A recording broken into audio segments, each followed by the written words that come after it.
할렐루야.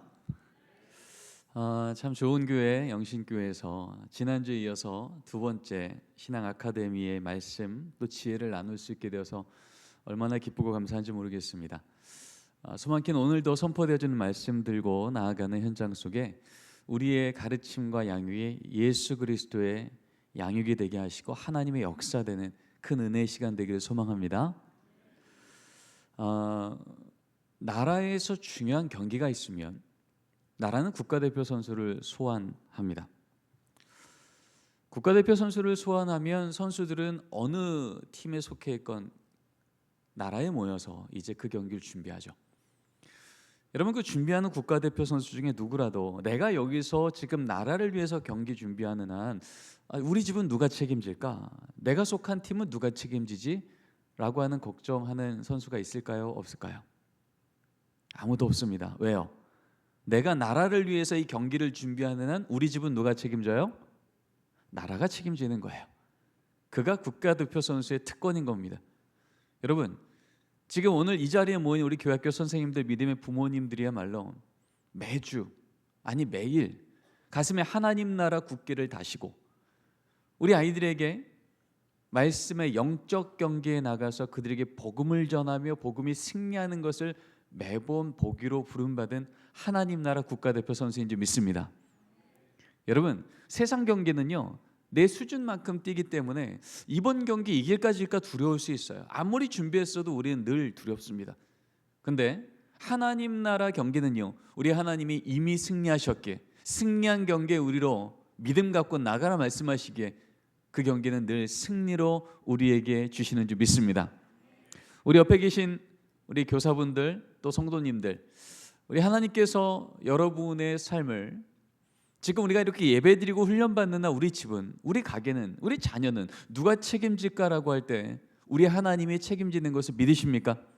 결코 나의 하나님 때문에 섬기는 자리가 손해보지 않게 하시는 하나님, 늘 하나님으로 인하여서 영광을 누리게 하는 하나님, 그 하나님의 일하심이 오늘도 이 자리에서 또 우리가 섬기는 우리 자녀들, 우리 다음 세대의 삶 속에서 지금도 역사하고 있는지 믿습니다.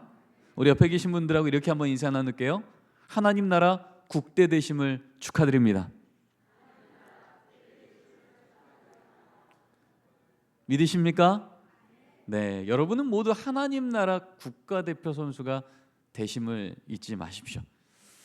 오늘 하나님이 주신 말씀은요 시편 1편 3절 말씀입니다. 성경에는 복 있는 자의 삶에 대해서 여러 군데 나와요.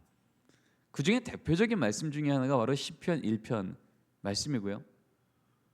오늘 주신 1편 3절 말씀은 그렇게 복 있는 자의 삶을 산다는 건 어떤 삶인지에 대해서 아주 선명한 그림 하나를 보여주십니다. 자, 이 말씀 같이 한번 읽어보겠습니다. 시작. 시냇가의 신문나무가 철을 따라 열매를 맺으며 그 잎사귀가 마르지 아니한 같으니 그가 하는 모든 일이 다 형통하리로다. 아멘. 오늘 말씀해 보니까요 하나님 안에서 복 있는 자의 인생은요 철을 따라 열매를 맺는답니다. 세상은요 열매는 어느 계절에만 열리죠? 가을에만 열리는 거예요. 그런데 하나님은요 하나님 안에 있는 자는 가을에만 열매를 맺히는 게 아니라요 계절마다 열매를 주신대요. 이것을 영어 성경에는 fruit in season이라고 표현을 해요. 세상은요 우리 자녀가 대학생 됐을 때 20살 됐을 때 어떤 대학 들어가는지 30살 됐을 때 어떤 직장 들어가는지 그때가 돼 봐야만 우리 자녀 인생 좀 안전하네, 우리 자녀 인생 좀 성공했네, 실패했네 이걸 판단하게 하지만 하나님은 그렇게 말씀하지 않는다는 거예요. 20살 돼서 30살 돼서가 아니고요 지금 유치기 때부터, 지금 아동기 때부터, 지금 청소년기 때부터 지금 우리 자녀의 그 계절 안에 하나님은 하나님의 열매를 이미 주시는 걸 복 있는 자의 삶이라고 말하는 줄 믿습니다. 그러면 어떤 열매를 봐야 될까요? 여러분, 그 인생 하나님 안에서 매 절기마다 열매를 맺히는 인생의 특징은요 잎사귀가 사시사철 메마르지 않는다는 거예요. 여러분, 지금도 그렇지만 이 말씀이 적힌 중동 지역은요 팔레스타인 지역은요 6개월은 비가 오고 6개월은 비가 안 옵니다. 그러니까 6개월 비가 안 올 때는요 마치 사막과 같이 돼버립니다. 땅이 다 갈라지고 메마릅니다. 그게 상식입니다. 그러니 건기가 되면 모든 나무는 메마르는 게 상식이지라고 생각했는데 저 나무만큼은 분명히 계절은 가뭄인데 잎사귀가 푸르르다는 거예요. 거기서 하나님의 자녀의 복된 인생이 구별되어지는데 그 특징이 무엇인가를 봤더니 그 나무가 어디 옆에 심겼다고요? 시냇가에 심겼다는 거예요. 겉으로 볼 땐 똑같은 계절이에요. 가뭄이에요. 시대가 어렵고 다음 세대가 우리 부모 세대보다 더 힘들 것 같다고 하는 것들이 많은 통계이지만 하나님 안에 사는 인생은요, 세상의 흐름에 끌려가지 아니하고 가뭄일지라도 그 뿌리가 시냇가에 담겨 있는 한 늘 푸르는 인생이 되는 줄 믿습니다. 그럼 봄에는 어떤 열매가 있을까요? 봄에는요, 땅 위로 아무것도 안 보이지만 뿌리가 생명수로 내려가고 줄기가 땅 위로 올라오고 있는 줄 믿습니다. 여름엔 어떤 열매가 있어요? 봄보다 훨씬 거칩니다. 가뭄에는요, 이 가뭄이 버티는 것만큼 뿌리는 생명수로 힘있게 내려가고요, 바람이 힘있게 부는 것만큼 버티는 것만큼 줄기는 굵어지는 거예요. 세상은 이것을 고난이라 말하고 시련이라 말하지만 하나님의 계절을 아는 자들은 이것이 여름의 열매가 맺힌 계절이라고 말을 해요. 왜요? 그렇게 줄기가 굵어진 것만큼 뿌리가 생명수로 힘있게 내려간 것만큼 가을의 계절이 됐을 때 어떤 열매가 열려요? 풍성한 열매가 열리는 거예요. 겨울에는 어떤 열매가 있을까요? 나뭇잎 떨어집니다. 열매도 없습니다. 마치 앙상한 가지밖에 없습니다. 그런데 어떤 열매가 있을까요? 안 죽고 버티는 겁니다. 안 죽고 살아있는 거예요. 그럴 때 어떤 일이 생겨요? 봄이라고 하는 하나님의 계절을 다시 한번 주셨을 때 추운 겨울을 버틴 만큼 줄기에서 힘있게 생명의 싹이 다시 나는 줄 믿습니다. 이것을 믿고 그 계절을 내가 원하는 계절이 오지 않으면 멈추고 힘들고 좌절하는 게 아니라 지금 내게 주신 계절에 맞게 봄에는 봄의 계절을, 여름엔 여름의 계절을, 심지어 겨울에는 겨울의 계절을 하나님 안에서 살아서 그 계절에 합당한 열매를 맺히기를 믿고 버티는 한 우리 하나님의 때에 감당하지 못할 세상이 깜짝 놀랄 만한 풍성한 열매로 영광을 받으시며 우리의 삶 속에 함께 하심을 드러내는 줄 믿습니다. 그래서 진짜 정원사는 뭐냐면요, 내가 원하는 계절을 당겨오는 게 아니에요. 나는 우리 자녀가 당장 가을 됐으면 좋겠는데, 나는 우리 집이 당장 가을이 돼서 하루하루 그냥 열매가 풍성해지는 걸 보고 싶은데, 정원사의 역할은요, 계절을 당겨오는 게 아니에요. 우린 그런 능력이 없어요. 우리의 능력은 뭐예요? 내게 주신 계절이 어떤 계절인지 분별하고 그 계절에 맞게 수고를 감당하는 거예요. 여러분, 지혜로운 정원사는요, 계절을 따라서 하는 역할이 달라집니다. 그게 지혜로운 정원사예요. 봄에는 봄의 역할이 있고요, 여름에는 여름의 역할이 있고요, 가을엔 가을의 역할이 있고요, 겨울엔 겨울의 역할이 있는 거예요. 여러분, 우리 자녀 세대를 양육함에도 똑같은 원리가 있음을 성경은 말합니다. 우리 자녀가 영유아의 취기 때는요, 부모가 해야 될 역할이 있으면 우리 자녀의 계절이 아동기로 바뀌었을 때, 계절이 바뀌었을 때 또 우리가 그 계절에 맞게 수고해야 될 감당이 또 다른 거예요. 청소년기로 옮겼을 때, 청년기로 옮겼을 때, 성인기로 옮겼을 때 내 자녀의 이 나무가 철을 따라 열매 맺도록 우리를 신앙의 정원사로 삼아주셨는데 나는 거기에 합당한 수고를 감당하는가? 빌립보서 1장 말씀에는 이렇게 말합니다. 너희의 사랑 위에 지식과 총명을 더하라. 여기서 사랑은 아가페라고 원문에 나와 있습니다.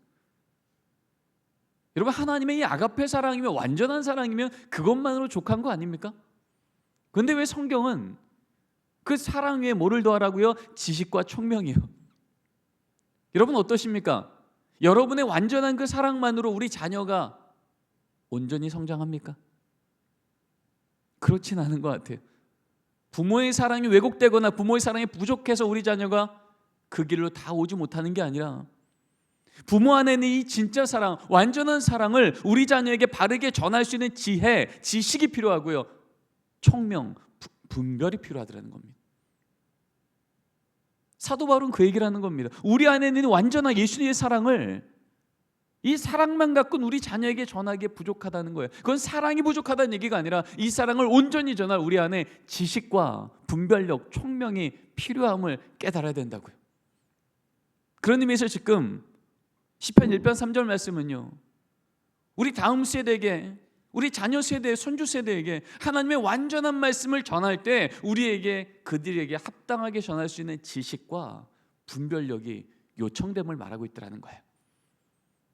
여러분, 그런 의미에서 우리는 합당한 정원사가 되어야 되는데 적지 않은 교회학교 선생님들과 부모님들이요, 정원사가 아니라 정비사가 되시는 분들이 계세요.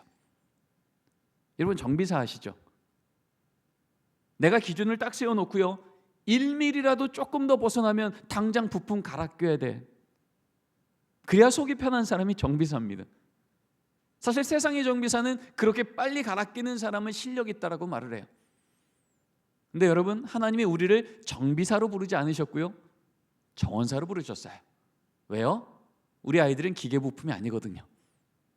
우리 아이들은 하나님의 형상을 따라 만들어진 인격체인 줄 믿습니다.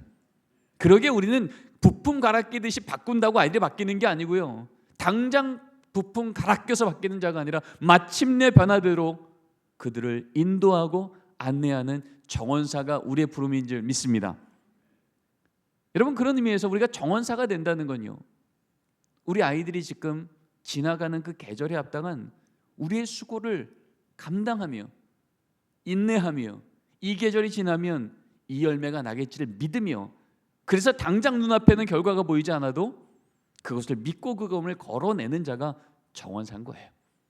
여러분, 그런 의미에서 우리 아이들은요, 태어나는 그날부터 영학이 태어나서 18개월까지요, 36개월까지요, 만 5세까지요, 초등 전기 1, 2, 3학년이요, 초등 후기 4, 5, 6학년이요, 청소년, 중학교, 고등학생이요. 우리 아이들도 철을 따라 열매를 맺는 하나님의 시간표가 그들 안에 있다는 거예요. 우린 거기에 합당한 정원사로 역할을 감당하고 있는가, 이 부분을 우리를 점검하며 혹시 내가 놓치고 있는 건 없었을까? 혹시 여러분이 오늘 강의를 들으면서, 말씀을 들으면서 나 지금 저렇게 하고 있는데 라고 생각한다면 그런 지혜와 믿음을 주신 하나님께 감사하시고요, 혹시나 내가 놓치는 것이 있다면 하나님, 제가 이렇게 한번 바꿔보겠습니다. 오늘 하나님께서 말씀으로 가르쳐 주신 것으로 제가 다시 지혜로운 정원사로 우리 자녀 세대, 우리 다음 세대를 기르겠습니다 라고 결단하고 변화가 있는 은혜의 시간 되기를 소망합니다. 자, 우리 영화기부터 한번 쭉 가보죠. 영화기는요, 우리 자녀가 태어나서 36개월까지를 영화기라고 합니다. 인생의 첫 계절이에요. 이때는요, 우리 아이들은 전적 의존의 단계를 삽니다. 한마디로 누구에게 자신의 인생을 다 맡기고 살죠? 36개월까지, 18개월까지요. 누구요? 어머니요. 먹여줘야 먹고, 입혀줘야 입고, 안아줘야 안정감을 느끼는, 정말 전적으로 이 아이의 인생 자체가 부모님, 특히 어머님의 손에 달려있는 아이들이 딱 이 계절이에요. 근데 이때를 우리 아이들이 어떤 신앙을 갖고 있는가라고 할 때요, 아니 그 아이들이 무슨 신앙이 있을까라고 하지만 이 시기를 연구한 성서학자들, 기독교 교학자들, 심지어 아동기 사회학자들 공통적으로 하는 얘기는요, 이 시기야말로 그 아이가 마음속에 신앙이 나의 인생의 가장 절대적인 타자인 엄마의 신앙과 연결되어 있는 신앙이라고 말해요. 이것을 미분화라 그래요. 분리되지 않았다는 거예요. 엄마의 신앙이 그대로 아기의 신앙으로 들어올 때가 언제냐? 이때라는 거예요. 죄송한데 혹시 저기 좀 꺼주실 수 있나요? 지난주처럼 여기 좀 꺼주시면 네, 감사하겠습니다. 자, 요 18개월 때까지는요, 우리 태어난 지 한 달밖에 되지 않은 아기를 엄마가 안고서 기도합니다. 하나님, 우리 혜인이를 하나님께서 주셔서 지금 오늘도 건강하게 자랐습니다. 앞으로도 이 아이 머릿속에 지혜를 더하시고 믿음을 더하셔서 하나님께 영광 돌리는 인생 되게 인도하여 주시옵소서. 여러분, 열을 받게 되지 않은 아이를 끌어안고 엄마가 기도합니다. 여러분, 이 기도를 이 아이가 열을 받게 되지 않은 아이가 머리로 이해할까요? 못할까요? 도대체 알 수가 없어요. 그러면 여러분, 지금 엄마가 하는 이 기도가 독백입니까? 이 아이가 함께 이 기도에 참여하는 겁니까? 함께 참여하는 거예요. 어떻게 해요? 인지적으로 알 수 없어요? 정서적으로도 그렇게 공감이 되지 않아요? 사회적으로도 이 기도하는 것이 내게 어떤 영향인지 몰라요? 그런데 어떤 언어로는 가능해요? 관계적 언어로는 이 엄마의 기도가 이 아이 마음속에 그대로 들어오고 있다고 말을 해요.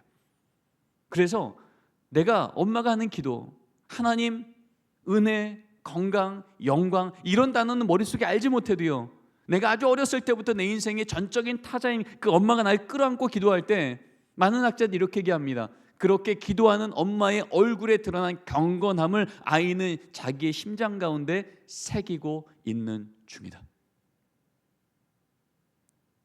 그래서 인지적으로는 이 아이가 도대체 무슨 말을 하는지 모르지만 이 아이가 평생 두고 이제 유아기부터 시작해서 평생토록 이 아이가 정서적 언어, 사회적 언어, 인지적 언어, 신앙적 언어로 이제 어떤 씨앗을 간에 심든 그 씨앗이 든든하게 자랄 수 있는 옥토로 땅이 변하는 시기가 이 시기라고 말을 해요. 그래서 태어나서 18개월까지 믿음의 부모님이 이 아이를 끌어안고 매일 가정 예배 드리는 것, 아이가 깰 때마다 찬양으로 깨워주고, 기도할 때마다 기도하고, 밥 먹을 때마다 기도하고 밥을 먹이고, 말씀으로 놀이를 하고, 잘 때마다 기도로 재우고, 이것을 반복하여 이 아이 삶 속에 끊임없이 신앙의 언어들을 긍정적인 상황 속에서 보여줄 때 이 아이는요, 이 마음의 뿌리가 하나님께서 그 시기에 아주 중요한 이 시기에 합당한 열매를, 철을 따라 맺어주는 것을 우리는 믿는 거예요. 여러분, 이렇게 될 때 그럼 과연 28개월 때까지 어떻게 열매가 맺혔는지 어떻게 확인할까요? 확인하는 기준을 많은 학자들은 신뢰라고 얘기합니다. 한마디로 이런 거죠. 이 엄마 믿으면 살만하겠어, 이 집안 믿으면 내 인생이 안전하겠어. 이걸 이 아이가 반복되는 이러한 안정감을 누리는 삶을 통해서 이 마음속에 갖는 거죠. 그러면 이 아이 마음속에 이 가정을 신뢰하고 부모를 신뢰하고 부모의 입에서 늘 나오는 그 하나님, 신앙 이런 것들을 신뢰하며 살 수 있는 좋은 옥토로 바뀌었다는 걸 확인하는 중요한 기준 중에 하나는요, 이 아이가 부모와 떨어져서도 안정감을 느끼는가라는 거예요. 이것을 우리는 애착, 어태치먼이라고 말합니다. 그래서 아이가 18개월 정도 됐을 때요, 빠르면 12개월, 늦어도 18개월 됐을 때 요 영아기 때에 이 부모들이 늘 안정감과 필요한 것들을 즉각 보상해주고 믿음의 언어들로 이 아이를 키웠을 때요, 부모가 잠깐 그 앞을 떠났을 땐 당장 울지만 이 부모가 괜찮아, 여기 네가 울기만 하면 엄마는 달려올 거야, 여기 믿음의 선생님이 계시니까 널 돌봐줄 거야 라고 말을 했을 때 이 아이는요, 이제 부모랑 분리가 가능해집니다. 그러면 이제 이 아이 마음속에는요, 이 신뢰라고 하는 이 열매가 영아기 때 맺힌 것을 확인하게 돼요. 이것은 신앙만이 아니라 이 아이가 이제 앞으로 영아기를 거쳐서 유아기로 넘어가잖아요. 18개월이 되면 이때부터 자율주행이 가능해집니다. 걷기도 하고 뛰기도 하고 기기도 하고 움직이기도 해요. 그때부터 이 아이는요, 이제 엄마랑 분리되어서 세상을 마음껏 탐구하는 아이가 됩니다. 키가 자라고 지혜가 자라고 믿음이 자라는 첫걸음을 이때 시작하는 거죠. 그러면 이제 유아기로 들어서면 이때부터 36개월까지는요, 유치원 들어가기 전까지는요, 이제 이 아이가 스스로 몸이 움직일 수 있는 때입니다. 근데 문제는 뭐냐 하면 몸은 움직이게 됐는데 아직 인지는, 머리는, 논리는 부모가 설명하는 것들을 다 이해할 수 없는 때입니다. 그러다 보니까 여러분, 요 18개월에서 36개월쯤 됐을 때, 우리가 흔히 말하는 어린이집 다니게 될 때, 요 때는요, 우리 부모 입에서 어떤 말이 많이 나오죠? 안 돼요, 노, 못 써요, 이런 단어들이 많이 나와요. 왜요? 몸은 막 움직이게 됐는데 아이가 위험한 것들을 건드리고 뜨거운 것들을 만지려고 그러고, 아이를 보호하기 위해서 이제 부모는요, 이 아이한테 끊임없이 부정적 언어들이 반복해서 나오게 됩니다. 그럴 때 이 아이는요, 몸은 움직이게 되는데 머리는 아직 인지적 전조작기, 프리-오퍼레이셔널, 부모가 설명해도 논리적으로 이해가 되지 않는 바로 그 시기 때 이 아이를 어떻게 하나님께서 말씀하시는 바른 지혜를 가르쳐주고 삶의 인격을 기독교적으로 키울 수 있을까요? 머리로 이해가 되지 않기 때문에 부모가 안 된다라고 할 때 이 아이는 뭘 경험하게 되냐면, 화면 보이시죠? 두 번째 줄 한번 읽어보겠습니다. 시작. 자율성이 제한받을 때 수치심 경험. 머리로는 이해되지 않는데 나에게 의미 있는 타자인 부모님이 혹은 교회학교 선생님이 안 돼요, 노, 못 써요 이러면요, 머리는 이해되지 않기 때문에 행동을 멈추지만 멈춘 이유는 교육받아서가 아니라 수치심을 경험해서 나를 보호하기 위해서 멈추는 거예요. 근데 교육은 멈추는 게 아닙니다. 변화되는 게 교육이에요. 그럼 어떻게 이 시기 때 우리 아이가 변화될 수 있을까요? 성장할 수 있을까요? 자, 세 번째 줄 읽겠습니다. 시작. 모방을 통하여 성장, 경험적 신앙. 여러분, 이 시기 때 하나님은요, 어떤 학습에 디딤돌을 주셨냐면 머리로는 이해되지 않는데요, 모델을 보여주면 기뻐 따라합니다.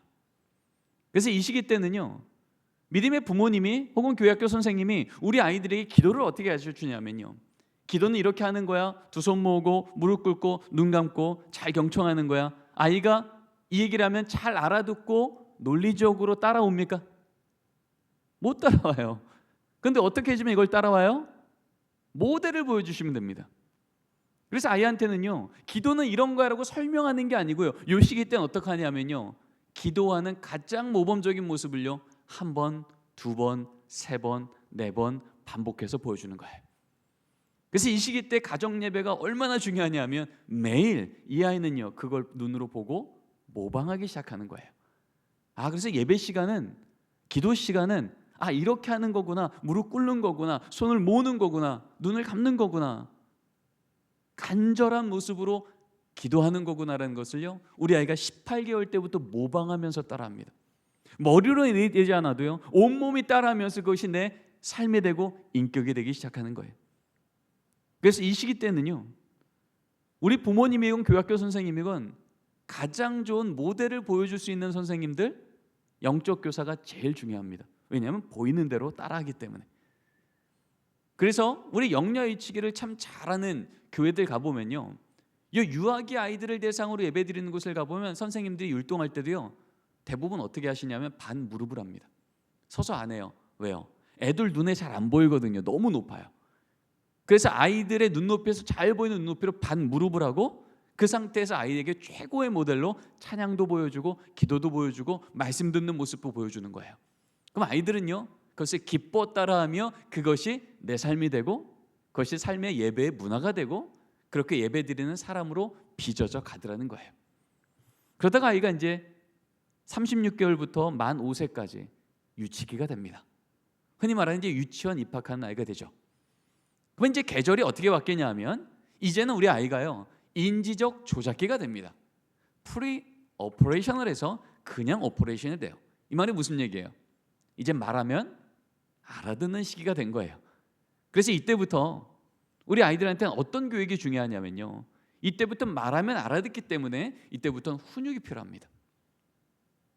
근데 성경적 훈육은요, 우리가 일반적으로 경험해왔던 훈육하고 좀 다른 훈육입니다. 우리가 보통 훈육이라 그러면 우리가 예배 시간에 아이들이 너무 장난치니까 이 아이를 거기에 두면 예배가 안 되니까 우리 선생님이 이 아이 손을 잡고 어딜 데려가요? 화장실을 데려가요? 들어갈 때 어떻게 데려가요? 손 살살 잡고 데려가요? 아이가 장난친 것만큼 손을 꽉 잡고 데려가요? 꽉 잡고 데려가요? 여러분, 이 꽉 잡고 끌려가는 순간 이 아이 마음속에 뭐가 들어올까요? 죄책감이 들어옵니다. 아까 유아기 때 뭐가 들어온다고요? 수치심이요. 머리로 이해는 되지 않는데 내가 이 행동 안 되는구나라는 거 알고 멈추는 게 수치심이에요. 그런데요, 유치기 때부터 이제 아는 거예요. 뭐가 옳은지 뭐가 그른지를 내가 아는 때가 되니까요, 내가 손잡혀서 끌려가는 순간 이 아이는 마음속에 죄책감이 들어와요. 근데 문 열고 선생님이 불을 은근히 늦게 켜죠. 그리고 앉혀놓고 질문을 하는데 대답할 시간을 안 줘요. 혜건아, 너 장난 안 치기로 했잖아. 왜 또 그랬어? 너 그럴 거야 안 그럴 거야? 여러분, 이 아이가 이 얘기를 들으면서 마음속에 어떤 마음이 들까요?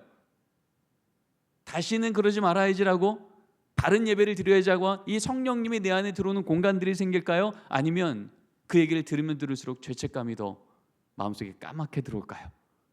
후자가 될 가능성이 높습니다. 그래서 이 시기 때 훈육이라고 하는 건요, 이건 좀 저를 따라해 주시면 좋을 것 같아요. 너무 중요하기 때문에. 성경적 훈육이란 옳고 그름을 확인해 주고 옳은 것을 택할 기회를 주고 그것을 행했을 때 마음껏 지원해 주는 것. 세 가지 기억하시죠? 옳고 그름을 확인해주고 옳은 걸 택할 기회를 주고 그 행위를 했을 때 마음껏 응원해주고 한편이 되어주는 거예요. 이게 성경적 훈육이에요. 여러분, 이 유치기 때는요, 아까 유아기 때보다 조금 더 하나님이 이 아이가 세상을 마음껏 탐구하라고 주도권이라는 걸 주십니다. 그래서 유치원 들어가면 우리 아이들은 이제 놀 때도요 그냥 놀지 않아요. 친구들을 자기가 주도해요. 넌 이 역할하고 난 이 역할하고, 엄마는 이 역할하고 난 이 역할하고. 그러면서 점점점 세상을 마음껏 탐구하게 하는데, 그러다 보니까 이 아이는요, 요 선 넘으면은 이건 잘못하는 건데 알지만 자꾸 그것을 넘어가는 경험들을 합니다. 이게 예배 시간에도 마찬가지고 가정 예배 시간에도 마찬가지입니다. 그러다 보니까 아이가 찬양 시간에 장난치기도 하고 기도 시간에 눈을 뜨고 다른 행동을 하기도 합니다. 근데 이때 그냥 훈육을 하면 아이는 그럴 때마다 늘 지적을 당하니까 그때마다 나는 혼나는 아이야, 기도 못하는 아이야, 여기는 불편한 곳이야를 경험하지만 성경적 훈육을 하면 어떻게 바뀔까요? 아이가 장난을 계속 쳐서 예배가 되지 않아요. 그때 아이의 손을 잡고 선생님이 화장실을 데려갈 때, 여러분 성경적 훈육은 뭐라 그랬죠? 옳고 그름을 확인해 주는 게 우선이에요. 그러면 손 잡고 데려갈 때 손을 꽉 잡아야 될까요? 살살 잡아야 될까요? 살살 잡으셔야 돼요. 화장실 불을 늦게 켜야 될까요? 일찍 켜야 될까요? 일찍 켜셔야 돼요. 자리에 앉혀놓고 질문하고 취조하듯 하셔야 될까요? 질문하고 대답을 기다려야 될까요? 대답을 기다려야 돼요. 여러분, 이게 아까 얘기했던 인격적인 아이들을 대상으로 우리가 정원사가 되는 자세예요. 그럼 아이들 마음속은 죄책감이 들어오지 않고요, 이제 호기심이 들어옵니다. 혼날 줄 알았는데 이제 나를 인격체로 잘 대해주는 이 선생님이 도대체 무슨 말을 할까? 아이들은 궁금해지기 시작하는 겁니다. 그때 이제 우리가 해야 되는 거죠. 옳고 그름을 확인해 주는 겁니다. 혜건아, 너 지금 찬양 시간에 자꾸 장난쳤는데 찬양 시간에 장난치는 게 옳을까? 선생님 따라서 찬양하는 게 옳을까? 아이가 뭐라 그래요? 찬양하는 게 옳죠라고 얘기해요. 엄청 혼날 줄 알았는데 아는 질문을 하는 거죠. 그때 선생님이 또 얘기합니다. 옳은 걸 확인한 다음에 뭐 하라고요? 기회를 주라고요. 혜건아, 이제 나가면 너 다시 찬양할 수 있는 기회가 생길 거야. 선생님은 네가 옳은 걸 택할 거라고 믿어. 어떻게 하면 좋을까? 아이가 뭐라 그래요? 찬양할 거예요. 여러분, 그 찬양할 거라고 하고 나오는 아이의 얼굴이 어때요? 죄책감이 가득합니까? 아니면 약간 어색하지만 입꼬리가 위로 약간 올라갑니까? 아이가 나름 지금 뭔가에 죄책감이 아니라 성령님이 내 안에 기회를 주신 걸 느낀 거예요. 그러고 나가면 이 아이가 또 장난칩니까? 다시 찬양을 합니까? 또 장난쳐요. 왜 장난칠까요? 제대로 된 훈육을 받아본 적이 없기 때문에. 늘 그 상황이면은 지적당하고 혼났었는데 제대로 된 훈육을 요번에 받아보니까 아이는 하던 대로 했지만, 여러분 우리 아이들은요 어리면 어릴수록 학습력이 빠릅니다. 2번, 3번, 4번, 5번. 여러분 이 아이가 제대로 된 훈육을 받으면요, 이 아이는 적어도 이 선생님, 적어도 이 부모님 밑에서 성경적 훈육을 받는 그 공간에서는 어떻게 바뀌어요? 훈육받는 시간은 혼나고 눈물 쏙 빠지고 나에게 의미 있는 타자와 관계가 멀어지는 시간이 아니라, 나도 그러는 걸 알고 있었는데 놓치고 있던 것에 대해서 기회를 부여받고 그것을 행할 수 있는 격려를 받고 그래서 했을 때 마음껏 칭찬을 받는 자리가 되는 거예요. 그러니까 이 아이에게 있어서 예배 시간은 불편한 시간이 아니라 늘 교정받는 시간, 격려받는 시간, 옳은 것을 내가 스스로 택할 영적 근육이 생기는 시간이 되는 거예요. 그럴 때 우리 아이들은요, 내가 스스로 옳은 걸 택할 수 있는 근육이 생기는 것, 세상이 말하는 성품이라는 게 이 안에 들어오기 시작합니다. 그래서 세상적인 유치원도요, 명문 유치원들은요 이 유치기 때 뭐부터 하냐면요, 성품 교육부터 합니다. 왜냐하면 평생을 두고 이 아이의 성품의 60%가 결정되는 시기가 언제예요? 딱 이때예요. 만 3세, 4세, 5세. 그러다 보니까 이 유치기 때 좋은 학교는 무슨 학교냐? 이 아이에게 바른 성품을 담아주는 시기예요. 여러분, 근데 성령의 9가지 열매가 여러분 다 성품인 거 아십니까? 같이 한번 외워볼까요? 사랑, 희락, 화평, 오래 참음, 자비, 양선, 충성, 온유, 절제. 여러분이 9가지가 모두 다 성령의 열매인데 이게 세상이 말하는 성품이에요. 오래 참는 법, 배려하는 법, 인내하는 법, 절제하는 법, 이런 것들이 다 성품이에요. 우리 아이의 평생 중 60%가 이때 결정된다고요. 이건 교육학도 사회학도 기독교 교육학도 똑같이 말하고 있는 임상의 결과입니다. 여러분, 그렇다면 유치기가 어떤 시기인 거예요? 매일매일이 성령의 열매가 이 아이 마음속에 맺어지는 시기예요. 여러분, 그러니까 이 시기 때 우리 아이에게 바른 교육을 한다는 건 얼마나 중요한 성령의 열매가 이 아이 삶 속에 빚어지고 결정되는 시기인 줄 몰라요. 그래서 이 시기 때 우리 유치부 선생님들은요, 우리 아이한테 세상적인 지적과 훈육이 아니라 성경적인 훈육을 통해서 끊임없이 우리 아이에게 옳은 기준과 격려와 그 걸음을 가는 믿음의 공동체를 제공해 주는 것. 이게 가정에서는 어떻게 돼요? 매일매일 가정 예배를 드리며 성경의 이야기를 기준으로 무엇이 옳은지 그른지를 확인받고 그것을 택하기를 결단하고 격려받고 그 일로 이 아이 마음속에 세상도 주목할 만한 성령의 열매들이, 성품들이 그 아이 삶 속에 빚어지는 때가 이때가 되는 겁니다.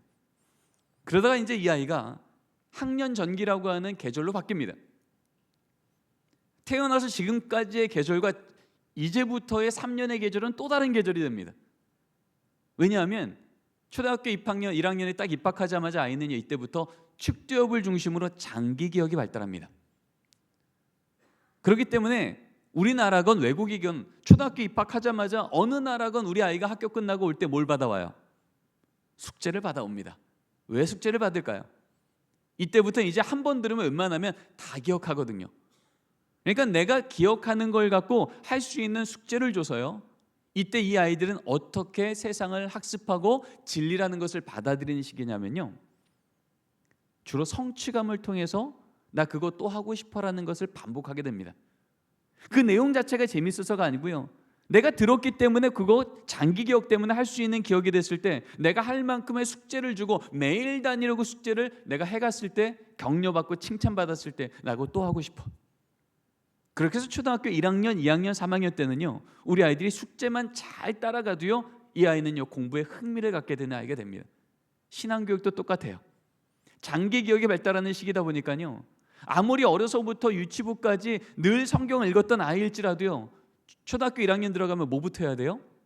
창세기 1장부터 계시록 마지막 장까지 적어도 성경의 메가스토리 100개에서 300개 정도는요 다시 읽어줘야 돼요. 왜요? 그 전까지는 매일 읽었지만 머릿속에 스토리로 남지 않아요. 뭘로 남아요? 이미지로 남습니다. 마치 스냅 사진을 찍듯이 찰칵 찰칵. 다윗과 골리앗 이야기의 이미지 하나, 여리고성 전투 이미지 하나. 왜냐하면 장기 기억이 아직 발달되지 않았기 때문에요, 아이들이 그때 성경을 다 외우고 그 이야기를 다 기억했어도요, 평생 기억할 수 있는 장기 기억은 아직 남아있지 않습니다. 그래서 초등학교 1학년 때부터 우리 아이들은요, 창세기부터 계시록까지 다시 성경의 메가스토리를 매일매일 마음속에 담아줘서요, 이 아이가 평생 두고도 잊지 않을, 내 삶에 다양한 사건이 있을 때마다 맞아 성경에서 이 이야기 가운데 이것이 옳은 길이었지라는 것을 아이가 기억할 수 있는 좋은 이야기를 마음속에 담아내야 되는, 다시 신앙이 시작되는 시기가 언제냐? 초등학교 1학년에. 근데 바로 이러한 것들을 아이가 받아들일 수 있는 가장 강력한 동력이 무엇이냐? 유아기 때는 모델이라 그랬어요. 유치기 때는 훈육이라 그랬어요. 초등학교 1학년 때는 뭐냐 하면 관계가 좋은 선생님, 관계가 좋은 부모님이 그 동력이 됩니다. 왜냐하면 진리라고 하는 것을 이때는 어떻게 받아들이냐면, 내가 믿을 만한 선생님, 내가 좋아하는 엄마, 내가 사랑하는 아빠가 말하면 다 아멘이에요. 이게 초등학교 1, 2, 3학년 때 하나님 주신 계절의 특징이에요. 그러다 보니까 우리 부모님하고 아이가 관계만 좋으면 부모님이 말하는 건 아이가 다 아멘하고 따라와요. 이것을 우리 교회 학교에 적용하면 어떻게 될까요? 초등학교 1, 2, 3학년에 가장 능력 있는 선생님은 어떤 선생님이에요? 아이들하고 잘 놀아주는 선생님이에요. 30분을 잘 놀아주면 아이가 이 선생님하고 관계가 좋아지면 어떻게 돼요? 5분. 근데 혜인아, 매일매일 성경 읽어야 돼. 자기 전에 가정예배 드려야 돼. 그것이 하나님 앞에 옳은 행위야. 그럴 때 이 아이는요, 그 30분 열심히 놀았던 그 관계 안에서 직관적 사고, intuitive thinking, 내가 믿을 만한 선생님이 한 얘기는 나 그렇게 할래 라고 따라가며 그렇게 갔을 때 성취감, 선생님이 칭찬해주고 부모님이 칭찬했을 때 나 또 하고 싶어, 이렇게 믿음을 배워가는 시기가 되는 거예요. 그래서 주일학교 때는요, 이 초등학교 1, 2, 3학년 때 어떤 걸 해야 되냐면, 매주 아이가 기억할 만큼의 성경 구절, 아이가 할 수 있는 만큼의 성경 필사, 아이가 할 수 있는 만큼의 가정에서 부모님과의 활동, 이런 것들을 매주 제공해 줘서요, 아이가 그거 할 때마다 보상을 해주는 겁니다. 달란트를 주는 겁니다. 칭찬을 해주는 겁니다. 박수를 쳐주는 거예요. 그럴 때 이 아이는 성취감을 느껴서 나 또 하고 싶어. 그렇게 해서 이 아이가 성경 메가스토리를 이 마음속에 다 담아내는 게 바로 이 초등학교 1, 2, 3학년 때 신앙의 계절이에요. 그러다가 이제 계절이 또 바뀝니다. 어떤 계절로 바뀌냐면요, 이제는 진리라고 하는 것을 직관적 사고로 받아들이는 게 아니라 이제는 논리적 사고로 받아들이는 시기로 바뀌어요. 계절이 완전히 바뀐 거죠. 이전까지는요, 나랑 관계 좋은 선생님이 말하면 다 아멘이었다 그랬잖아요. 내가 믿을 만한 나랑 관계 좋은 엄마가 말하면 다 아멘이었다고요. 혜인아 물 떠와 그러면 네 하고 물 떠오던 아이인데요, 딱 초등학교 4학년이 됩니다. 만 10살이 되죠. 티네이저가 됩니다. 그러면 물 떠와 그러면 네 했던 애가 뭘로 바뀌어요? 왜? 로 바뀌어요. 이거는 내가 물 떠오고 싶지 않아서가 아니라 이제는 세상을 보는 내 렌즈가 바뀐 거예요.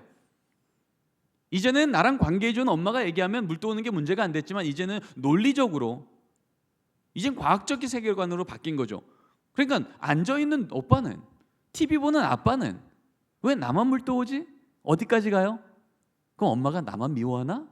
까지 가는 거예요. 여러분, 그때 우리 부모님이 뭐라 그래요? 너 요즘엔 따진다? 사춘기 들어섰니?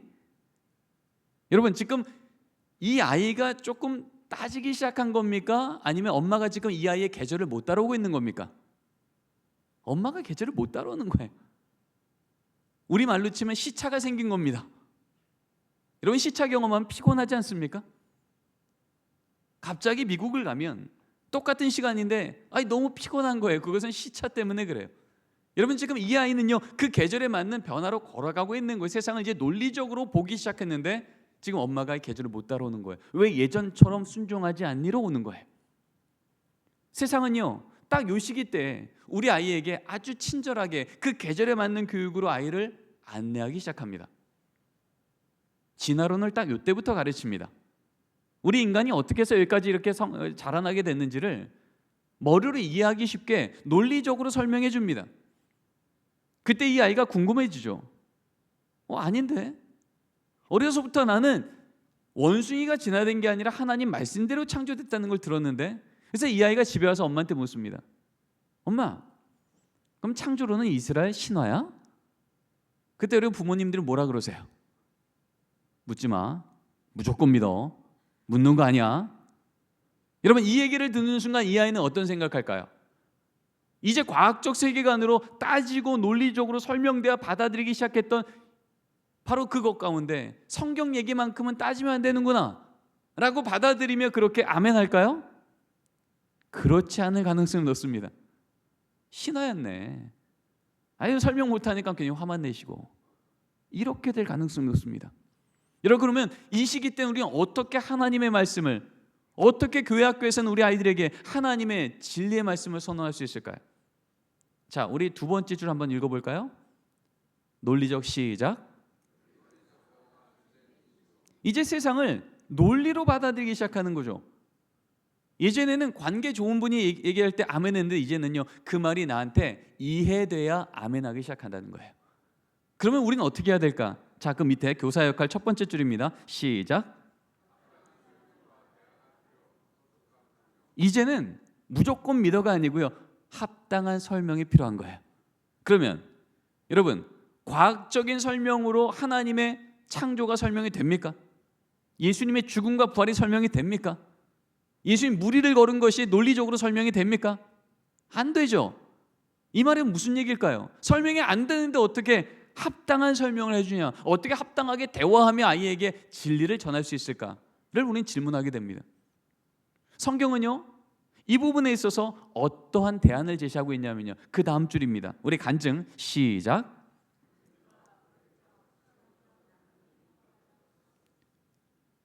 과학으로 설명하는 얘기가 아니고요, 내가 경험한 과학으로는 설명할 수 없는 그 하나님에 대한 얘기를 내 입으로 나눠보라는 겁니다. 성경엔 여기에 대한 얘기가 너무나 많이 나와 있습니다.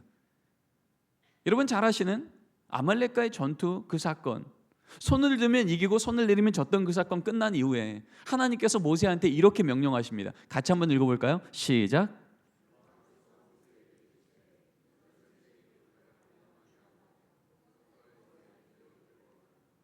우리 부모 세대는요, 손을 끝까지 올렸더니 아말렉과의 전투를 이긴 이 사건, 머리로도 이해가 되지 않지만 그 일이 일어난 이 사건을 보고 하나님이 오늘도 도우셨네 라고 하면서 빨리 가나안 땅 들어가고 싶어서 오늘 일은 감사하네라고 지나가고 싶었는데, 하나님은 뭐라 그러냐면 모세한테 이렇게 얘기합니다. 모세야, 네가 오늘 경험한, 내가 손들었지만 나도 이해할 수 없는 그 하나님의 놀라운 과학을 뛰어넘은 그 기적 같은 역사함을 책에 기록하여 기념하게 하고, 여호수아 너의 자녀 세대, 다음 세대 교회에 못이 박히도록 얘기해 주거라. 이게 무슨 얘기예요? 하나님은 지금 아말렉과의 전투를 주신 이유가 있다는 거예요. 그것은요, 이스라엘 백성들의 걸음, 부모의 걸음을 잠깐 멈추게 하려고 주신 고난이 아니었고요, 이 고난 중에도 하나님은 아말렉을 이기시는 승리 하나님이라는 것, 우리의 경험이 아니라 과학을 뛰어넘어 역사하시는 하나님이 우리 하나님이라는 걸 부모 세대가 먼저 경험하게 하시고, 그것을 내 자녀에게 귀에 못이 박히도록 말해주라고 하시고자 이 사건을 줬다는 거죠. 여러분, 1m짜리 자로 10m짜리 한강을 잽니까 못 잽니까? 못 재죠. 못 재는 이유가 뭐예요? 한강이 없어서예요? 한강이 더 깊어서예요? 깊어서죠. 여러분, 과학이라고 하는 인간의 지혜로 측정할 수 없는, 인간의 지혜로 측정 가능하고 예측 가능한 과학이란 영역이 하나님의 존재와 기적과 우리의 구원하신 사건을 설명 못하는 건 하나님이 안 계신 겁니까? 하나님이 더 크신 겁니까? 더 크신 거죠. 논리로 이제 하나님 어디 있냐고 따지기 시작하는 요 시기 때예요. 이제 우리가 해야 될 일은 뭐냐 하면, 과학으로 설명할 수는 없지만 우리 삶 가운데 분명히 역사하셨던 그 하나님의 기적 같은 간증거리들을, 내 삶 속에 살아있는 하나님의 역사 얘기들을 우리 자녀에게 들려주라는 거예요. 고백해주라는 거예요. 그때 우리 자녀는요, 세상은 과학으로 설명할 수 없는 영역을 하나님께서 주관하시는 초과학의 영역, 신비의 영역에 진짜 하나님이 인도하시는 세상이구나. 성경에 나와 있는 기적 얘기는 비과학적 얘기가 아니라 초과학적 얘기, 하나님이 세상보다 크시다는 걸 또 한 번 경험하게 하신 하나님에 대한 증언의 말씀이구나. 이걸 아이들이 경험하기 시작하더라는 거예요. 저희 집에도 우리 자녀를 양육하면서 이런 경험들을 적지 않게 했습니다. 시간이 제한돼서 제가 길게 얘기 못하지만 짧게 얘기하면요, 저희 아이가 2살이 되기 전에 미국에서 이제 박사과정 끝내고 논문 제출하고 이제 잠깐 기다리고 있던 기간이에요. 교수님들께서 2주간 검토하는 기간에 이제 저는 할 일이 없어서 오랜만에 제 친구 목사님 집에 2살이 채 안 된 제 딸을 데리고 제 아내랑 같이 갔습니다. 이제 이 아이를 빨리 재워야 저희들이 저녁도 먹고 이야기도 하니까 이 아이를 이제 바구니 안에 놓고 이 아이가 잠을 잘 자라고 제 아내가 입고 갔었던 면 옷을 그 위에 덮었습니다. 근데 너무 덮으니까 답답할 것 같아서 그 당시에 그 방 안에 있었던 그 스탠드에 그 등 위에다가 면 옷을 덮어놓고 조도를 마치고 문을 닫고 이제 이 아이를 재우고 난 다음에 거실에서 저녁을 먹고 이야기를 나누고 있었습니다. 저녁 먹을 때쯤에 어디서 빵 굽는 냄새가 나는 거예요. 그래서 어디서 빵을 굽네? 이런 얘기를 나누면서 또 얘기를 나눴어요. 그러다 한 밤 12시쯤 됐는데 이제 빵 타는 냄새가 나는 거예요. 그래서 아니 어디 빵이 탑니다. 그랬더니 그 말을 하자마자 이제 거기 있던 저와 제 아내와 그 목사님과 사모님이 동시에 깨달은 거예요. 우리 아기를 넣었던 그 방, 골목 복도 끝에 있는 저 방 달려갔어요. 갔더니 이미 불은 꺼졌어요. 그 안에 유독가스가 가득해서 들어가자마자 제 친구 목사는 기침하고 나왔습니다. 근데 그 밤이고 밤 12시가 넘었고 불은 꺼졌지만 지금 제 딸이 거기 지금 몇 시간째 있었잖아요. 제 아내가 더듬더듬하며 아기를 데리고 나왔습니다. 미동이 없어요. 오열을 하면서 아이를 흔들었는데 아주 귀찮다는 듯이 울면서 깼습니다. 아, 살아있구나. 그래서 그 아이를 데리고 이제 응급실로 가게 됩니다. 제가 공부하고 있었던 리치몬드 버지니아의 가장 큰 병원인 세인트 메리 호스피털 처치의 부원장님이 제가 섬겼던 교회의 장로님이셨거든요. 밤 12시 넘어 전화를 했습니다. 장로님, 지금 우리 아이가 이 경험을 했습니다. 지금 큰일 났습니다. 지금 응급실로 갈 테니 아이를 좀 봐줄 수 있는 선생님 좀 붙여주십시오. 12시가 넘어서 갔는데 이제 선생님들이 다 와 있는 거야. 각 분야의 선생님들이. 그리고 이 아이를 이제 진찰합니다. 알고 봤더니 이런 일이었던 거예요. 이 아이가 좀 조도를 잘 맞춰서 재우려고 면옷을 덮어놨는데, 이제 미국 같은 경우는 이제 우리처럼 위에 등이 없잖아요. 스탠드로 다 불을 켰는데, 그 스탠드에 백열등이었는데 이 가시 플라스틱이었던 겁니다. 면옷을 덮어놨더니 백열등이 열을 받고 면옷에 들러붙었는데 불은 붙지 않고 열이 나서 이 덮고 있었던 플라스틱 가시 조금씩 녹기 시작한 겁니다. 4시간 5시간이 되니까요, 그 플라스틱 유독가스가 바닥으로 다 찬 겁니다. 그러고 나서 이제 백열등은 꺼져버렸고, 근데 그 열 때문에 계속해서 유독가스 나오고 있었고, 그 방은 유독가스로 가득한 거예요. 어른이 들어가도 몇 초 못 버틸 정도로 그렇게 힘들었던 곳이었는데, 그 아이를 데리고 이제 병원을 갔는데 한참을 선생님들이 각종 진단을 했는데 그 의사 선생님들이 그러는 거예요. 이건 기적입니다. 왜냐하면 그 장로님들 그 밤에 그 얘기 듣고 여기로 오셨는데, 어른도 플라스틱이 녹으면서 나왔던 유독가스가 가득한 방이면 코로 뇌로 이게 이산화탄소가 들어가기 시작하면 한 2분 3분 지나면 이제는 뇌가 일부가 기능이 상실되어지고, 몇 분 지나지 않으면 이제 하늘나라로 갈 수밖에 없는 상황이라는 거예요.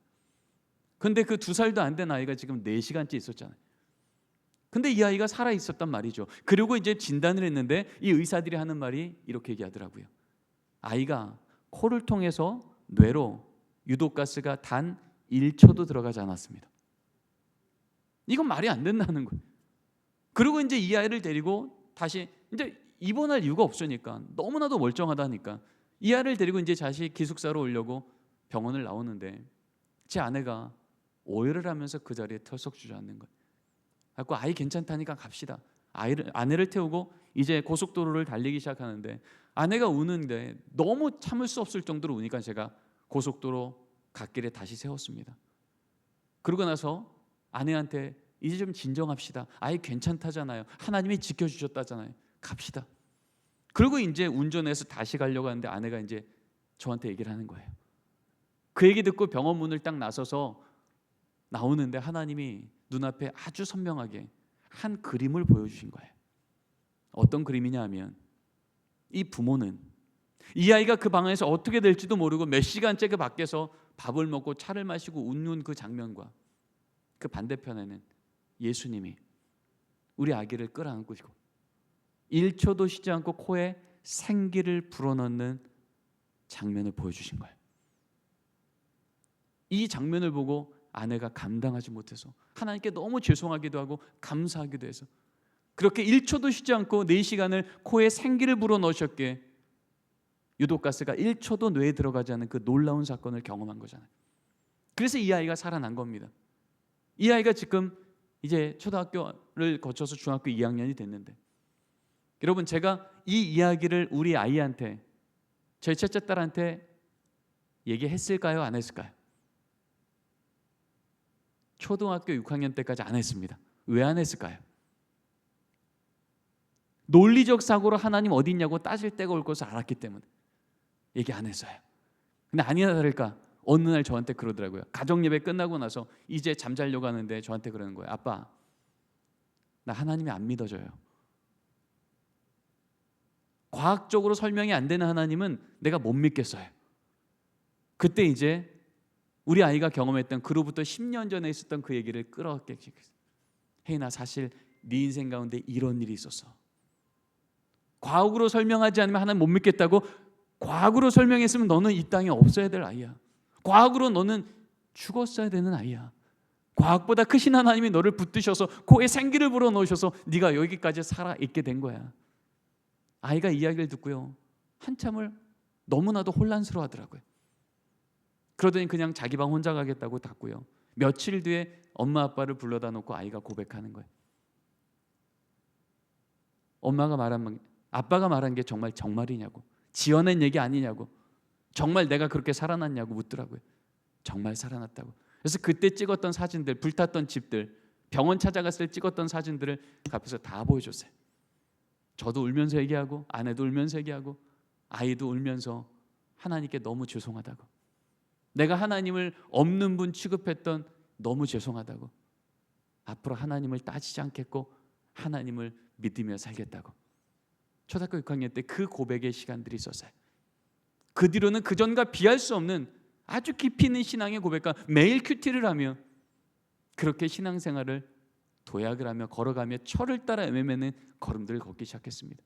딱 이때입니다. 초등학교 6학년 때요. 여러분, 교리로 가르치기 전에요, 교리에서 말하는 하나님을 이 부모는, 이 교회학교 선생님은, 우리 교육자는 어떻게 만났는지를요 우리 아이에게 전해주며, 정말 선생님 삶 속에 그런 일이 있었다면, 정말 목사님 삶 속에 그런 일이 있었다면 나도 그 하나님 믿어볼게요. 그렇게 세상을 받아들이기 시작한 때가 언제냐? 딱 이 초등학교 4학년, 5학년, 6학년이에요. 그래서 이때는 어떤 교육을 해야 되냐면요, 기독교 세계관 교육을 하셔야 됩니다. 세상은 어떤 얘기를 해요? 진화론으로 세상은 만들어졌다고요. 세상은 어떤 얘기를 해요? 노동은 안 하고 돈만 많이 벌면 잘 사는 거라고 가르치기 시작하고요. 세상은 어떤 얘기를 해요? 성은 내가 택할 수 있는 거 아니야? 그게 조금 더 윤리적인 거 아니야? 이렇게 세속적인 가치관을 가지고 아이들 끊임없이 얘기할 때마다, 그 대학 들어가지 않으면, 그 직장 갖지 않으면 네 인생이 몇 등급이야 라고 가르치는 그 세상 속에서 아이들은요 그렇게 세상을 쫓아가려고 하는 세계관을 가지고 세상과 자신을 바라볼 때 성경대로 산다는 게 무엇인지 우리 아이들에게 말해주고 증언해주고 그 길이 맞다라고 말해주는 교육이 딱 이 초등학교 4학년, 5학년, 6학년 기독교적인 창조론에 대해서, 기독교적인 인간관에 대해서, 기독교적인 경제관에 대해서, 기독교적인 진로에 대해서 아이들에게 바르게 알려져야 될 때가 딱 초등학교 4학년, 5학년, 6학년 때가 됩니다. 그러다가 아이들이 이제 중고등부에 오르죠. 그때가 되면 또 계절이 바뀝니다. 어떻게 계절이 바뀌냐 하면요, 우리 같이 한번 읽어볼까요? 첫 번째 줄입니다. 자신에 대한, 시작. 이때가 되면요 우리 아이들은 모두 다 자기가 궁금해져요. 초등학교 6학년 때까지는 세상이 궁금한 거예요. 그러니까 나 저런 직업 가질래, 나 저런 사람 될래, 나 연예인 될래, 이런 얘기들을 많이 하던 애들이요 이제 중학교 올라가게 되면요 거기에 관심이 없어지는 게 아니라, 그런데 나는 어떻게 살아야 되지? 이 질문을 갖게 돼요. 그래서 여러분, 중학교 2학년이 되면 우리 아이들 속에 남자건 여자건 손에 뭐가 주어지죠? 거울이 주어집니다. 이제 내가 궁금한 거예요. 근데 딱 중학교 2학년 때 어떤 걸 경험해요? 내가 기대했던 내 얼굴과 지금 내 얼굴, 내가 기대했던 내 키와 지금 내 키, 내가 기대했던 내 성적과 지금 내 성적, 내가 기대했던 우리 엄마와의 관계와 지금 내 관계가 가장 거리가 멀 때가 언제예요? 딱 중학교 2학년 때예요. 그렇기 때문에 우리 아이들이요 어떻게 행동해요? 우리 두 번째 줄 읽어보겠습니다. 시작.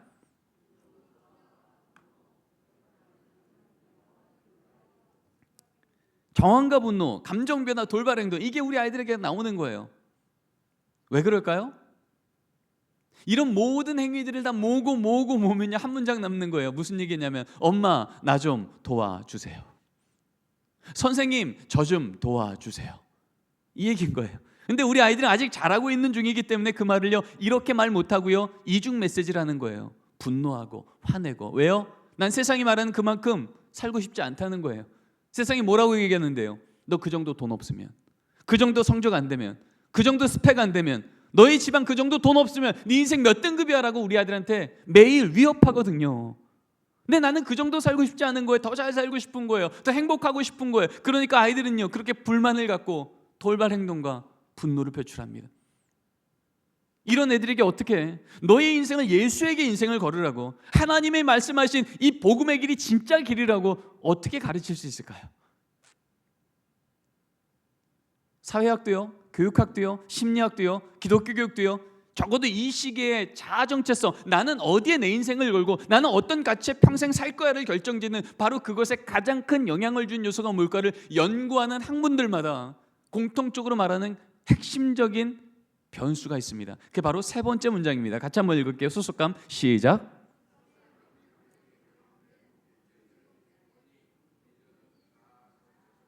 소속감이 강력하게 경험된 공동체, 바로 여기에서 우리 아이들은요 나 그 공동체가 말하는 그 권위, 그 이야기, 그 비전을 나도 한번 갖고 싶어라고 그들은 따라오더라는 거예요. 여러분, 소속감이 뭡니까? 내가 믿을 만한 사람이 거기 있을 때 우리는 소속감을 느껴요. 여러분, 어떻게 우리는 그 사람을 믿을 만할까요? 우리를 감동시키는 자요. 누가 우리를 감동시켜요? 내가 기대한 것 이상의 희생이, 내가 기대한 것 이상의 인내가, 내가 기대한 것 이상의 사랑이 내게 부어지는 그 대상이 말하면 그가 나를 감동시키는 거예요. 그 사람이 있는 그곳은 내가 안전한 거예요. 여러분, 그래서 우리 아이들은요, 지적하면 변하지 않고 언제 변해요? 감동받으면 변하는 거예요. 바로 그 감동을 주는 그 공동체. 어딜 가도 너 그 성적 안 되면, 그 외모 안 되면, 그 규칙 어겼으면 너 여기 탈락이야, 너 여기 못 있어, 너 몇 등급이야로 말하는 세상 속에서요, 아니 그 선생님한테만 가면, 그 부서에만 가면, 그 교회만 가면 아니라고. 너네 있는 모습 그대로 존귀하다고. 예수님이 너를 위해서 죽기까지 사랑했다고. 세상에서는 한 번도 들어보지 못했었던 바로 그 얘기를 나에게 전해주는 그 선생님이 있는 거예요. 근데 그게 말로만이 아니라 삶으로요. 내가 생각해도 나는 안 될 것 같은데, 함량 미랄 같은데, 그런 나를 위해서 이번 주간도 기도했다고, 심지어 금식하며 기도했다고, 너를 위해 눈물을 흘려 기도했다고 말하는 그 선생님이 나는 신기하게 생기는, 거룩한 호기심이 생기는 거예요. 여러분, 중고등부 아이들 중에 나 예수님 만나서 내 인생이 바뀌었습니다라고 말하는 청년들이요, 아마 여기 있는 우리 부모님들도요. 여러분, 중고등학교 때 하나님 만났던 그 경험의 현장을 얘기하면 가장 많은 자리가 어디예요? 여름 수련회, 마지막 날, 저녁 집회, 기도 시간에. 여러분, 모든 예배는 똑같이 하나님의 은혜가 쏟아지는데 왜 우리 아이들은 여름 수련회 마지막 날 저녁 집회 기도하는 시간에 그렇게 하나님을 깊이 만나며 나 거기에 내 인생 걸겠다고 회심을 경험하고 예수의 내 이름을 걸고, 그래서 그날부로 내가 나를 보는 눈이, 부모를 대하는 태도가, 공부를 하는 자세가, 세상을 보는 해석이 완전히 뒤집어질까요? 왜 그때 그런 일이 일어날까요? 거기에서 말로 뭘 경험해요? 강력히 소속감을 경험하는 공동체를 그가 경험한 거예요. 왜요? 여름 수련회 앞두고 딱 한 달 전부터 우리 선생님들이 우리 아이들한테 뭐라고 말하죠? 그 전까지만 해도 예배 지각하면 너 또 지각했니? 예배 때 졸면 너 언제쯤 말씀 들을래? 이랬던 선생님들이요, 여름 수련회 한 달 앞두고 나면 말이 좀 바뀌죠. 아이가 예배 거의 끝날 때쯤 와도요, 네가 오늘 늦어서라도 오니까 우리 예배가 완전해졌다. 넌 어떻게 조는 모습 그렇게 아름답니? 이렇게 이 아이를 있는 모습 그대로 우리 아이에게 인정해주고 받아주고 있는 것 자체가 하나님께 얼마나 기쁨이 되는지 모른다는 얘기를 하기 시작할 때요, 아이는요, 이곳이 안전한 거예요.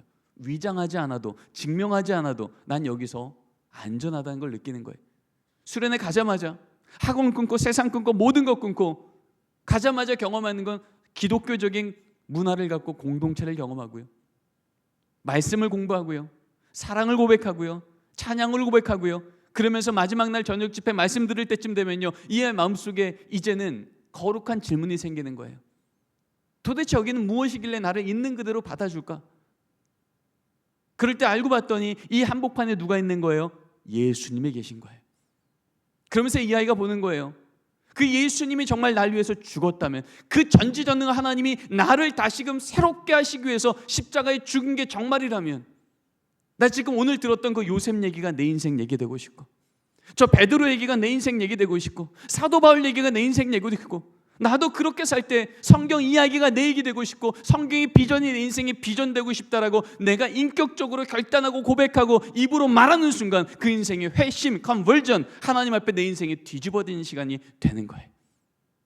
내가 오랫동안 기도하고 내가 인격적으로 결단했기 때문에요, 그렇게 뒤집어진 인생이 웬만하면 더 바뀌지 않습니다. 이것을 경험하는 때가 우리 딱 청소년기 때입니다. 청년기 때입니다. 그래서 강력한 중고등과 강력한 청년부를 계속해서 세워가는 교회들의 특징은 뭐예요? 우리 아이들이 이런 것을 경험할 수 있는 믿음의 공동체를 자꾸 허락해 주는 거예요. 비전 트립이요, 수련회요, 제자 훈련이요, 그리고 가정 안에서 믿음의 부모님과 의미 있고 성경적인 관점으로 계속 대화하며 격려받을 수 있는 환경들을 만들어주는 거예요.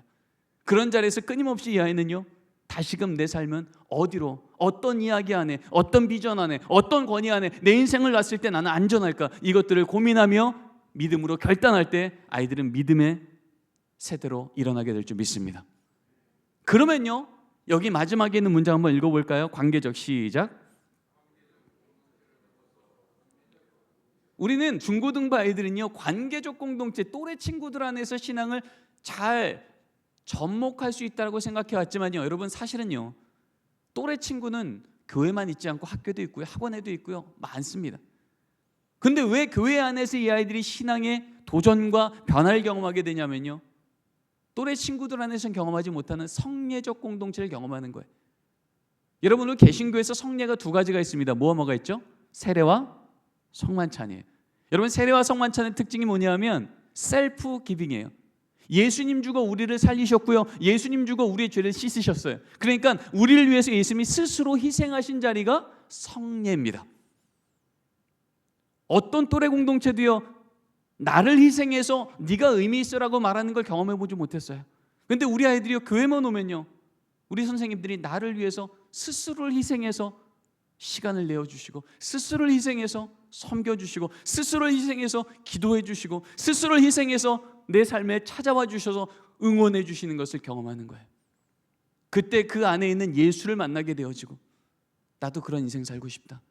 비전 7일 깠는데 내가 희생해서 나 때문에 그 열방의 사람들이 회복을 경험하게 되고, 우리 아이들이 주일학교로 인도해보고, 우리 아이들이 집을 지어보고, 그 열방의 땅을 위해서 무릎 꿇어 기도도 해보고, 그러면서 우리 아이들은요, 이렇게 사는 인생이 진짜 가치 있는 인생이라고, 나도 예수님이 하셨던 그 회복의 사역을, 나도 예수님이 하셨던 그 일들을 동참하면 평생 살게 원한다고, 그렇게 결단하는 일들이 이 시기 때 일어나게 되는 겁니다.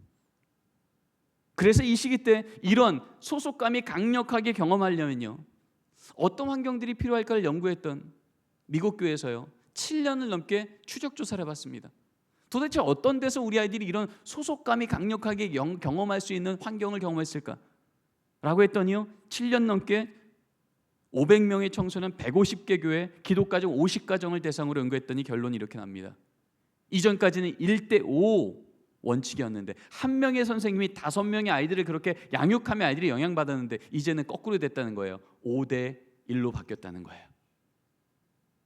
이제는 한 명의 선생님이 5명의 아이들을 그렇게 이끌어가는 게 아니고요, 5명의 영적 부모가 한 명의 아이를 그렇게 너 안전해, 하나님 안에서 이 길로 가면 괜찮아 라고 말해주는 신앙의 공동체, 소속감을 느낄 수 있는 공동체를 만들어주라는 겁니다.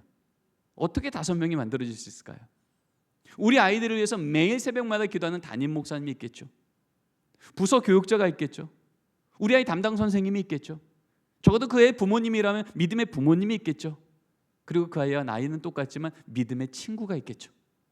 적어도 이 5명의 영적인 영향을 줄 수 있는 5명의 영적 부모가 이 아이 한 명 옆에 딱 달라붙어 있으면, 세상에 어떤 얘기를 하건 이 길이 옳다라고 말하는 이 믿음의 공동체 안에서 아이는요, 강력한 신앙의 소속감을 느끼며 나 이렇게 사는 게 안전한 삶이야 라고 세상을 거슬러 올라가면 믿음의 용장으로 성장하게 되는 줄 믿습니다. 결론입니다. 우리는 이제 영성과 실력이 준비된 신앙의 정원사가 되어야 됩니다. 하나님, 우리 자녀 잘 길러주십시오라고 기도만 하는 부모가 아니라, 나를 통해서 우리 아이를 계절마다 합당하게 열매를 맺혀주신 하나님 앞에 그 정원사의 수고를 감당하는 영성의 실력 갖춘 교사가 바로 이 시대에 우리에게 요청되는 교사라는 거죠. 자, 우리 이 3개의 기도문을 주님 앞에 읽고 마치도록 하겠습니다. 첫 번째입니다. 읽겠습니다. 시작.